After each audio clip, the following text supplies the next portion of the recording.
कुरान में हुक्म है कि अपने रोजों को रात तक पूरा करो, तो जब तक सही तरीके से अंधेरा नहीं छा जाता तब तक अपने रोजे को इफ्तार नहीं कर सकते। बहुत सारे लोग इसमें कंफ्यूज हो रहे हैं। तवज्जो से इसका सही जवाब सुन लीजिएगा और साथ में तफसीर के वो स्कैन भी शो कर दूंगा, आप तवज्जो के साथ उसको भी पढ़ लीजिएगा और हदीसें भी साथ सामने शो कर दूंगा, उसको भी रोक रोक के एक एक लफ्ज तवज्जो के साथ पढ़ लीजिएगा।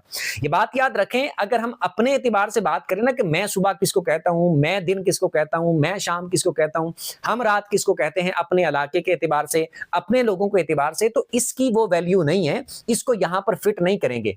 यहां पर रोजे को इफ्तार करने के एतबार से या फिर इस्लाम में या अरबी में दिन को किसको कहते हैं, रात किसको कहते हैं, शाम किसको कहते हैं, सुबह किसको कहते हैं, जो किताबों में मौजूद हैं, माहिरीन जो बताते हैं उसको लेंगे। हमारे इलाके में उसको क्या कहा जाता है ये नहीं लेंगे। तो उसके एतबार से, किताबों के एतबार से दिन की जुदा डेफिनेशन है कि दिन किस वक्त शुरू होता है और किस वक्त खत्म होता है। शाम की जुदा डेफिनेशन है कि शाम किस वक्त शुरू होती है, किस वक्त खत्म होती है। रात की जुदा डेफिनेशन है, सुबह की जुदा डेफिनेशन है। तो जो हमें जरूरी चीज है इस वीडियो के एतबार से समझने के लिए वो मैं बता देता हूं। दिन कहते हैं जब सुबह फजर की नमाज का टाइम स्टार्ट होता है, वहां से लेकर सूरज के डूबने तक ये जो दरमियान वाला वक्त है, इसको किताबों के एतबार से दिन कहा जाता है।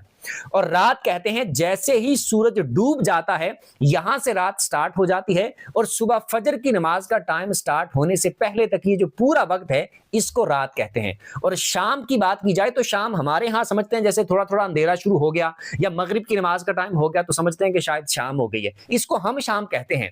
किताबों के एतबार से शाम ये कहते हैं कि जब सूरज बिल्कुल सर पे होता है, जिसको जवाल का वक्त बोलते हैं, दाहवाए कुबरा का वक्त बोलते हैं।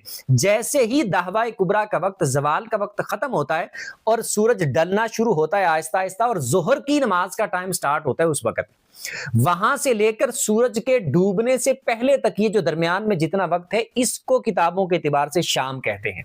जैसे ही सूरज डूब जाता है तो शाम खत्म हो जाती है, रात स्टार्ट हो जाती है। तो कुरान में जो लफ्ज इस्तेमाल हुआ रात का, तो उससे मुराद यह है कि जब सूरज डूब जाए। और ये मैं नहीं कह रहा, यह हमारे इलाके के एतबार से नहीं है, मुफस्सिरीन जो इसके माहिरीन है वो बताते हैं। आपको सामने स्क्रीन पे शो हो रहे होंगे बारी बारी, इसको तवज्जो से देख लीजिएगा।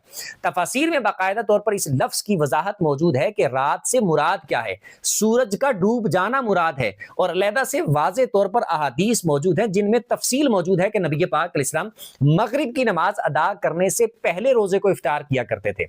और मगरिब की नमाज का टाइम कब स्टार्ट होता है, जब सूरज डूब जाता है तो मगरिब का वक्त स्टार्ट हो जाता है। तो नबी पाक अलैहिस्सलाम पहले रोजे को इफ्तार फरमाया करते थे, फिर उसके बाद मगरिब की नमाज पढ़ा करते थे, पढ़ाया करते थे, अदा फरमाया करते थे।